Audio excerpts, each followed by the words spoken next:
Well, nagpapasalamat ako kay Atty. Ruth Castello, no? Dahil sa panahon ngayon, madami talaga ayaw tumulong dahil, well, dahil ang negosasyon sila at pangalawa, dahil yung iba na maanggot, baka daw sila ay kapilit ng administrator. Ay, interesting. Kasi nagpapasalamat ako sa Atty. Castello dahil You're from UK? Ah, You're from UK? yes. Me too. Ika. Ah, na spokesperson for the Office of the Vice President. Galing din sa mga kasama ko namin sa opisina. Dahil, di ba kasi yung tao na Vice President, iba din yung opisina ng Office of the Vice President. So, dapat merong pinapagsalita doon sa mga ginagawa nila doon sa office.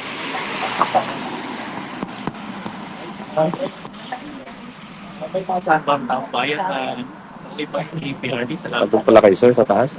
Paano ito ba sa Nagpangag kasi.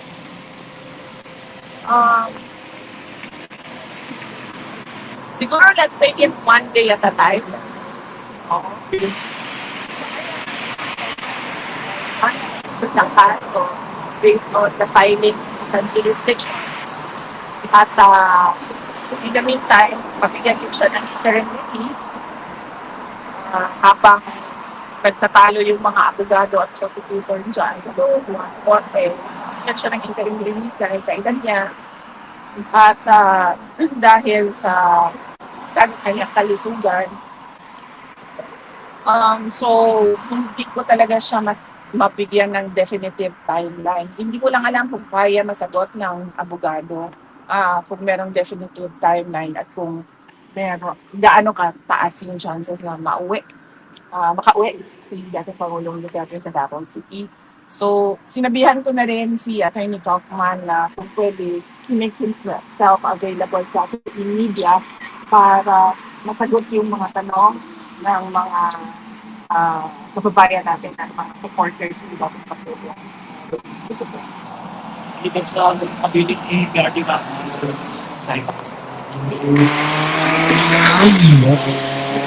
Sir, wala. Nasabi. Wala man kasi nakikita ko. Ano yung sasabi? But, Yung isa nyo lang yung buhok, kung padila ka o hindi. makakakas na tapos bawat kasi magdala ng pen and paper doon based on memory loss lahat. Well, yun. Try ko rin naman doon napag-usapan ko. Ano niya, parang message na about life. Kasi interesting. Very philosophical.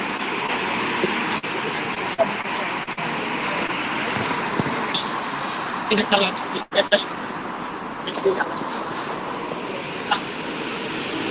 Yes, oo. Napakahalaga, no? Dahil napakahalaga na yung mga tao, alam nila kung ano yung mga posibleng kalamidad na sa lugar nila. Tulad ng pagtaka, or kung merong malapit na bulkan sa kanila, mga earthquake o pagsapot ng bulkan. At syempre bagyo, merong mga areas na mas madalas ang bagyo sa atin doon sa Pilipinas. Yung mga pagbaha dahil sa pag-overflow ng kanilang mga drainage at kanilang mga sapa. Ilog. So, yun, dapat kailangan lahat ng bahay, alam nila kung ano yung mga posibleng kalamidad na kakaharapin nila. Tapos, nakahanda din yun kung ano yung gagawin nila dapat pagdating ngayon sa emergency pagdatingan. Tapos, kailangan din na napapag-usapan ng mga lahat na nasa loob ng bahay kung ano ba yung kanya-kanya inuutan, kung ano yung gagawin.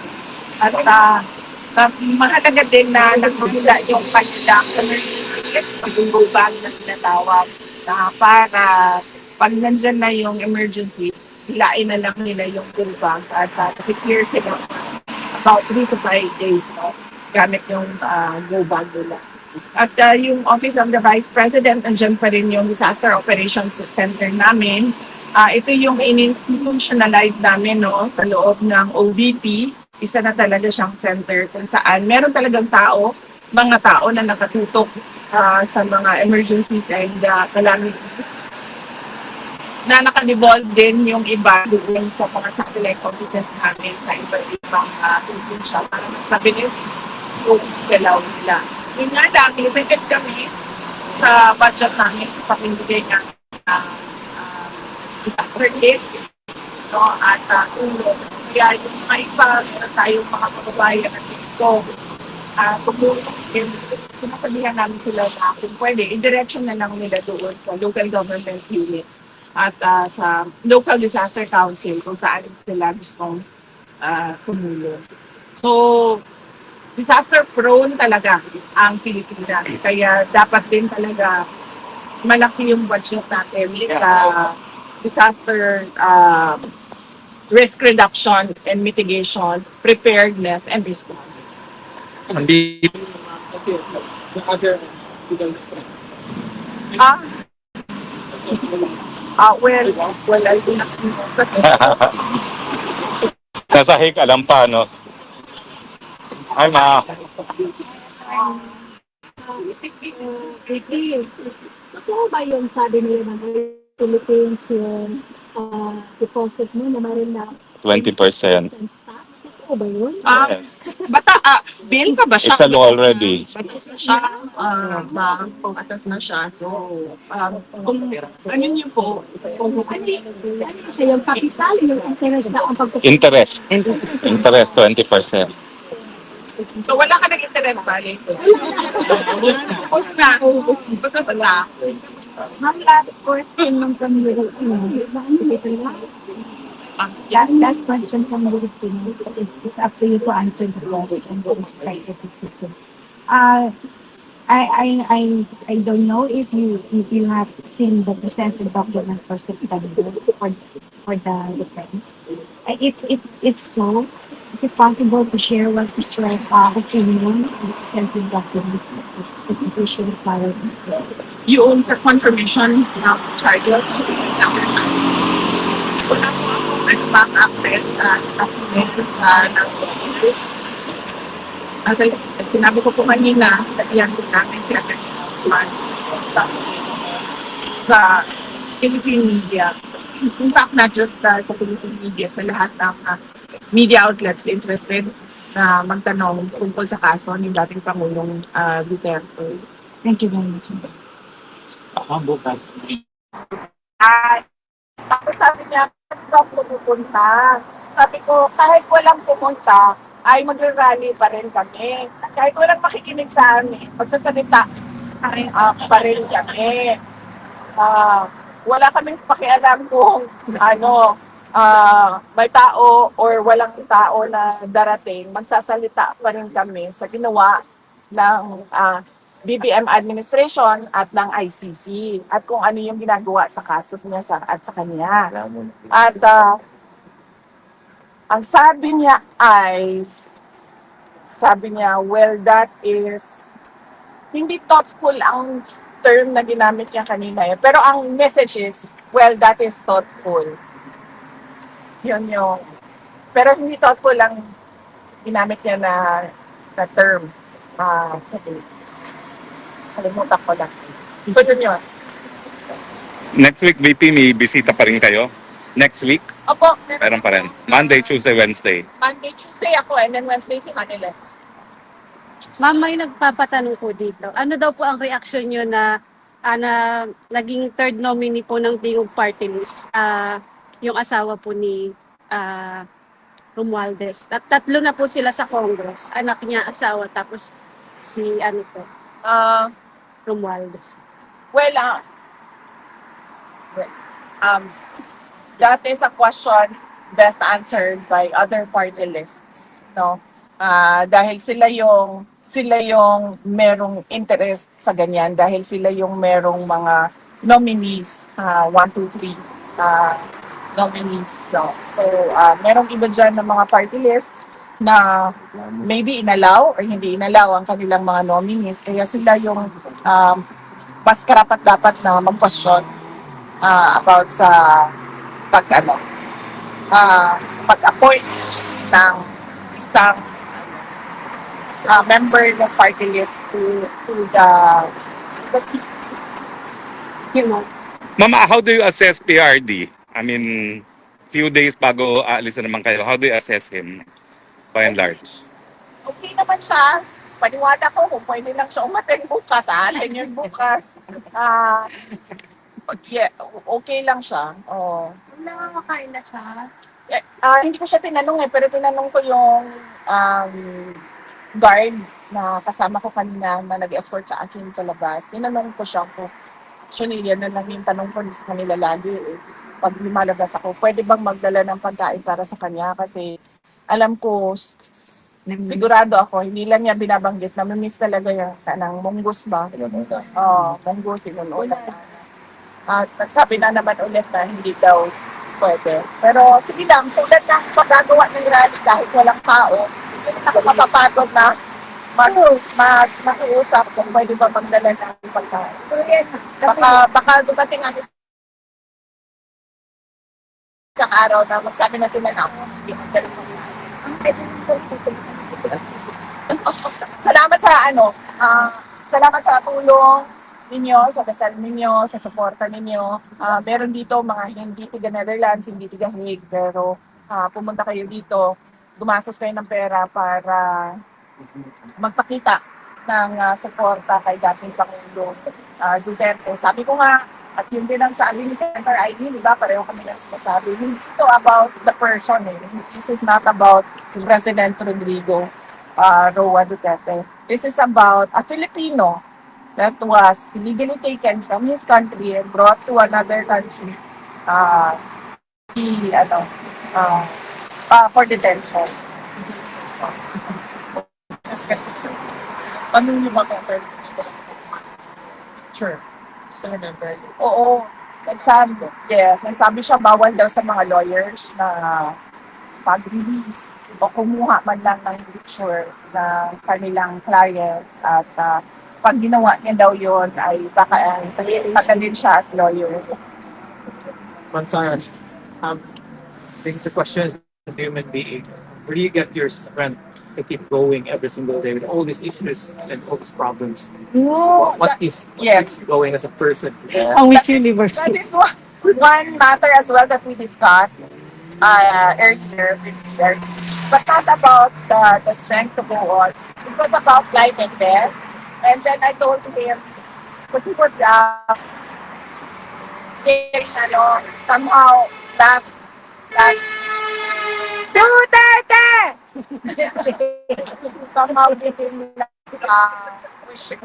last wishes about what to do with his motorcycles, those kinds of things. And then I told him, and about the cremation again.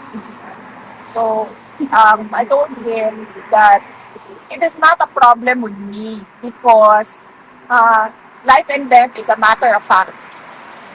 Like say, example, nandiyan ka ng kulungan, that's a fact. So, hindi ka na dapat, alam mo yun, do not wallow in pity, do not go on self-pity and depression and sadness. It's a matter of fact that I am here. So, what am I gonna do here when I am inside? Maybe write a book, maybe exercise and read the figure that wants. Inspirational. Diba? And then siguro maybe if it's allowed, then get another degree, another master's degree. I think it's possible, ma'am. Life and death is a matter of fact to me. So if I'm tired, I need to rest. If I'm hungry, I need to eat. Like that. Me. So yes. So I don't look at it as challenges or problems. I look at it as a way create solutions. It's inspiration. Oo. Yes, ma'am. On a lighter note, ma'am, Yes. Nasyak ba kayo na narinig nyo yung bangag-bangag sa ilalim ng tulay kahapon? Kayo? Yes! Nasyak ba kayo? Dumungaw si mama. Para bang nanaginip kayo? Totoo ba yun? Grabe yung mga lokal na nakaupo doon sa likod namin. May cafe doon sa unahan. Nakatingin talaga sila sa akin. Kasi nakita ko, hi, from the Philippines. Yeah. Nakita kayo doon. Oh. Tapos sabi ko, ha, may Pilipino. Tapos dumungaw. Yung mga bot kasi babay-babay. Hi, we're from Philippines! Sa huling statement ni Bibi, open na po ang palasyo para sa inyo at parang gusto nyo pang ipaliwanag na kung gusto nyo umani pa sumama sa kabineto niya.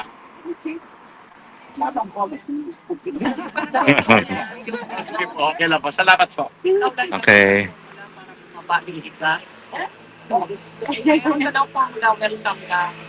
Oh, hindi naman ako at nag-practice na Thank you. Promise nung 20 na bigaran. Okay. Okay.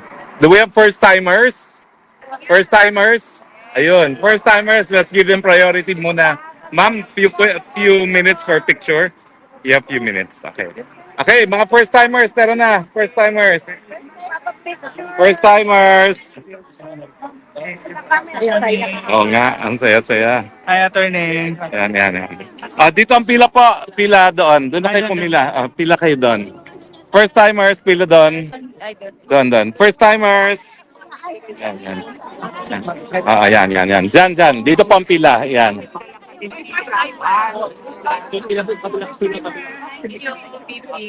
Yan, okay. Sino? Sino may kamerahan yung camera?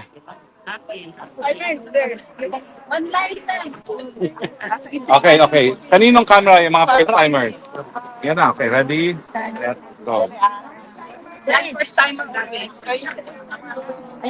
Saan po kayo galing? Pero here, sa Europe. Okay. Sige po. Dito kayo bukas, no?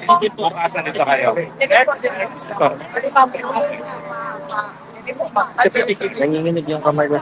Next. Bakit nahiya ka? Sorry kung nahilo kayo, guys. Ano yung camera? 1, 2, 3. Okay. Next. Ito po, next. Yung camera niya po. Yung camera niya.